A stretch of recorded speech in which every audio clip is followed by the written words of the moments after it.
สวัสดีทุกคนวันนี้ข้าพเจ้าจะมารีวิวเนาะเกี่ยวกับแพลตฟอร์ม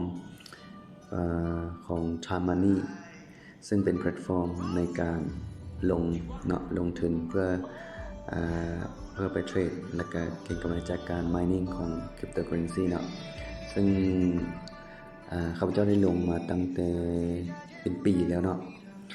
ระบบมันจ่ายมาต่อเนื่องเราสามารถตรวจสอบหรือว่าเบิ่งย้อนหลังได้เนาะซึ่งเป็นแพลตฟอร์มหนึ่งที่จ่ายมาแบบประยุทธ์จ่ายมาทุกวันเลยเนาะตั้งแต่เริ่มพุ่นแหละนะวันที่13 เดือน 10เนาะที่จริงก่อนหน้านี้มันเขาเจ้าก็เฮ็ดมาดนแล้วเนาะแต่ข้าพเจ้าจอยมันวันที่13 เดือน 10เนาะตามที่มันโชว์ในนี้ตอนนั้นลงทุนไปเพียงแค่$100เนาะ$100เขาจะ เขาจะได้มูลค่า 1% เนาะตอนนั้นเนาะมันจ่าย 1% ต่อวันเขาจะได้2เหรียญไปเรื่อยๆอันนี้ถอนเนาะแล้วก็จ่ายมาเรื่อยๆเนาะมันจะมีคอมมิชชั่นเวลาเขาแนะนำทีมงานหรือว่าแนะนำคนอื่นนะเขาจะมีคอมมิชชั่นนับแต่ 5% ขึ้นไปเนี่ยถอนมันจะเป็นสีแดงเนาะตัวเขียวมันจะมีเข้า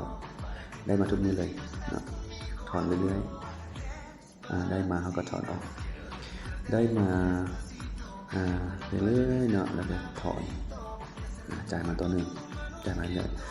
แล้วก็ล่าสุดเนาะจ่ายไปเรื่อยๆธุรกรรมเป็นปีเลยเนาะจ่ายมานะถือว่าสุดยอดนะเป็นระบบหนึ่งที่ว่าสามารถจ่ายได้ต่อเนื่องและจ่ายได้บ่มีกักนะแล้วล่าสุดเนาะข้าพเจ้าลงไป10,000 เหรียญเนาะแล้วก็ได้มื้อละ100 บาทเนาะแล้วบัดทีนี้มันครบรอบพอดี1 ปีระบบมันจ่ายมาต่อเนื่องมื้อละ 1% เนาะแล้วระบบมีการปรับปรุงอัปเดตเนาะให้มันทันสมัยขึ้นเนาะแล้วก็ไวขึ้นดังนั้นมันจะจ่ายแม่นมื้อนึงเพียงแค่ 0.5% หรือเฉลี่ยประมาณ 15% ต่อเดือนเนาะจาก 30% ต่อเดือนมาเป็น 15% ต่อเดือนเฮาคิดเบิ่งว่า 30% มันยังจ่ายได้เนาะแล้วก็อยู่ได้เป็นปีแล้วฉะนั้นเรื่อง 15% เนี่ยเป็นเรื่องที่ว่ามันสามารถจ่ายได้อยู่แล้วเนาะและทีนี้ตัวนี้มันรายรับที่จ่ายมาเรื่อยนะและช่วงที่ว่าเฮาบ่ได้รับแม่นช่วงที่มันปรับปรุงระบบและตอนนี้กำลังเปิดขึ้นมารันระบบใหม่เนาะก็เริ่มเปิดนับตั้งแต่มื้อที่ข้าพเจ้าอัดคลิปนี่แหละเนาะตัวนี้ซึ่งจะมารีวิวแล้วก็จะถอดให้เบิ่งเนาะให้ทุกคนเห็นว่า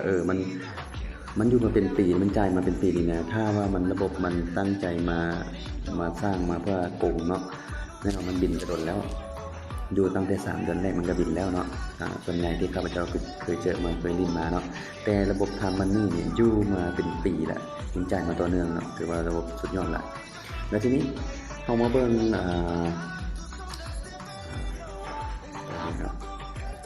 อันนี้เป็นการฝากของ invest เป็นการฝากเขาจะฝากแล้วมันแอดเข้าไปนี่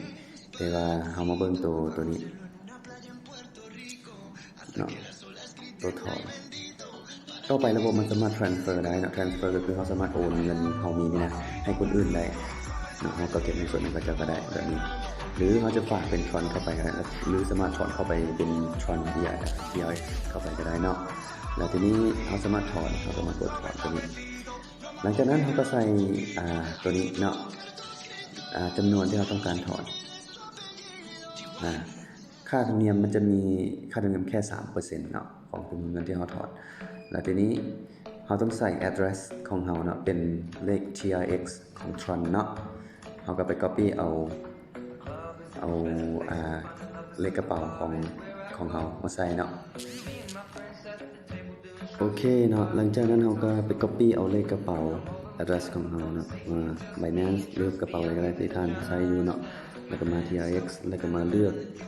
Tron เนาะ TRC เนาะแล้วก็มา copy เอาตัวนี้แล้วก็ไปวางใส่ตัวนี้เลยวางเสร็จแล้วเขาก็สามารถกด withdraw เนาะกด withdraw โอเคเราบอกว่ามันจะไว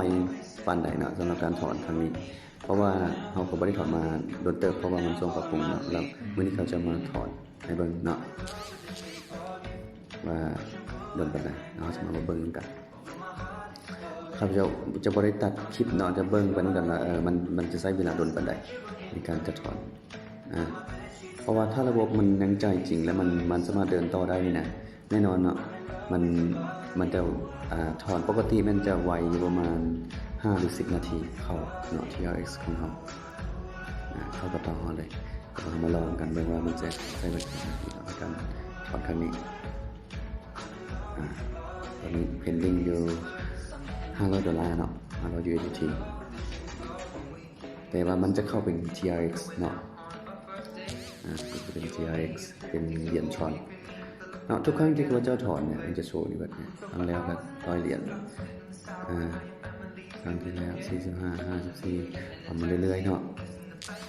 ล่าสุด500เหรียญ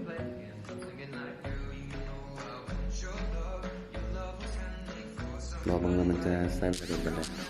แพ็กเกจที่ข้าพเจ้าลงมัน10,000เนาะกับ200เหรียญและข้าพเจ้าได้มา15%เนาะระบบมันจะจ่ายไปทั้งหมดแม่น150%ของเงินที่เราลง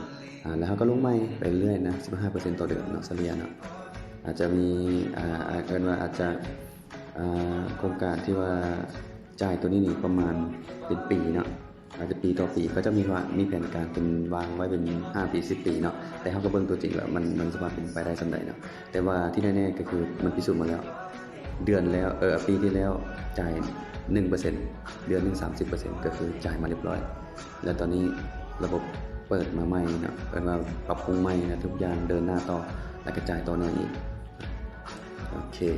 ซึ่งเป็นแพลตฟอร์มหรือเป็นระบบค่อนข้างดีเลยแหละเนาะสามารถจ่ายเฮาต่อเนื่องแบบนี้